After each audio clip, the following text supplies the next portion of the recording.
वर्ष 2023 के अंत तक तमाम भूमिहीनों और गरीबों को 3 से 5 डिसमिल जमीन देकर बसाया जाएगा। राजस्व व भूमि सुधार मंत्री ने कहा, जो अधिकारी अच्छा काम करेंगे उन्हें किया जाएगा पुरस्कृत। बिहार सरकार के राजस्व और भूमि सुधार मंत्री आलोक मेहता ने भागलपुर में कहा कि इस वर्ष के अंत तक तमाम भूमिहीनों और गरीबों को 3 से 5 डिसमिल जमीन उपलब्ध कराते हुए उनकी तमाम सुविधाओं के साथ बसाएगी। बिजली, पानी और सड़क से लैस कर मल्टी स्टोरी भवन बनाकर बसाने की तैयारी बिहार सरकार ने की है। भागलपुर के सर्किट हाउस में जिले के तमाम सर्कल ऑफिसर, रेवेन्यू ऑफिसर और जिले के जिम्मेदार अधिकारी के साथ समीक्षा बैठक करते हुए राजस्व व भूमि सुधार मंत्री आलोक मेहता ने स्पष्ट शब्दों में कहा कि जो अधिकारी अच्छा काम करेंगे उन्हें पुरस्कृत किया जाएगा और जो अपनी परफॉर्मेंस में पिछड़े रहेंगे उन्हें दंडित भी किया जाएगा। बिहार में सीएम नीतीश कुमार के जनता दरबार में 3 माह पहले 70% मामले जमीन विवाद के थे, अब 45% हुए हैं। सरकार ने मुख्यालय स्तर पर मॉनिटरिंग सिस्टम तैयार किया है, वहां से ही दाखिल खारिज की मॉनिटरिंग की जा रही है। भूमि सुधार को लेकर कई एक्ट में परिवर्तन भी किया गया, रजिस्ट्रेशन एक्ट में बदलाव किया गया, जबकि राजस्व की बढ़ोतरी के लिए डीसीएलआर को बीएलडीआर एक्ट के पावर भी दिए गए हैं। मठ मंदिर और धार्मिक न्यास बोर्ड के कई मामले सामने आते हैं, अगर सही शिकायत मिलेगी तो सरकार उसका भी समाधान संबंधित अधिकारी से कराएगी।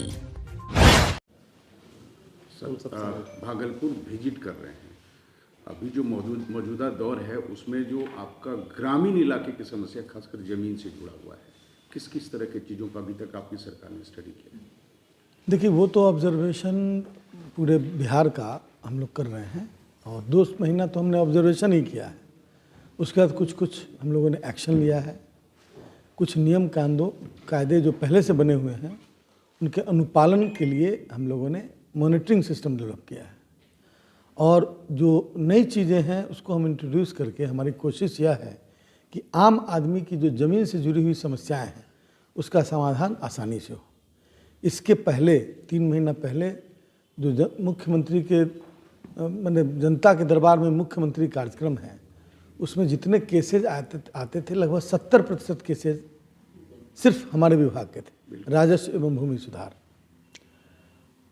इसके पहले 1-1.5 हफ्ता पहले जो बैठक हुई, जो मतलब जनता के दरबार में मुख्यमंत्री कार्यक्रम हुआ, इस 2 महीने के अंदर पिछली बैठक में करीब 45% केसेज राजस्व के आए। इसका मतलब है कि 75 से 45, लगभग 20% घटा, 20-25%। अब ये जो 25% की घटोतरी हुई केसेस में, कंप्लेंट्स में, इसका क्या मतलब समझते हैं? इसका मतलब है कि केसेस एड्रेस किए जा रहे हैं, समस्याओं को मतलब बेहतर ढंग से ध्यान दिया जा रहा है और सरकार की कार्रवाइयों का और स्टेप्स जो लिए गए उसका असर पड़ रहा है। अब ये कोई एक जगह देखकर नहीं पता चल सकता, ये एक व्यापक सर्वे है पूरे बिहार में।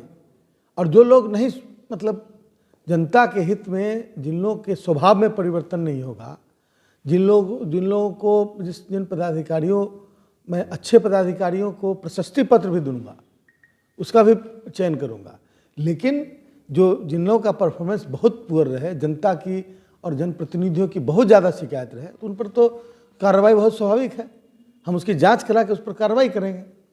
तो उसमें सरकार सख्ती बरतेगी। आम जनता का जिसमें कोई ऑब्जेक्शन नहीं है, बिल्कुल स्मूथ वर्क है, उसका काम सबसे प्राथमिकता पर होना चाहिए। ये हमारी भी प्राथमिकता है और इसका डायरेक्शन सरकार की ओर से जा रहा है।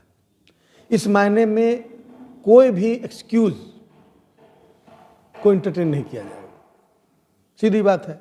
तो अब राजस्व के मामले में बहुत सारे एक्ट्स हैं, कुछ एक्ट नए एक्ट बने, डीसीएलआर को बीएलडीआर एक्ट के तहत कार्य करने के लिए दिया गया।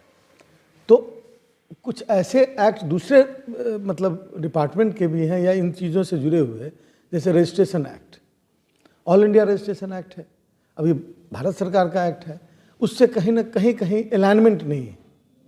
जैसे कोई गलत ज़मीन है, कोई जाके बेच दे, तो रजिस्ट्री करना उनका काम है, उनका काम उनको रेफ़र करना नहीं है कि रजिस्ट्री, मतलब ठीक है, कुछ हद तक जांच करने की ज़रूरत है। और हम लोग एक प्रयास में हैं कि रजिस्ट्री करने से पहले रजिस्ट्री ऑफिस ये जान ले कि ये ज़मीन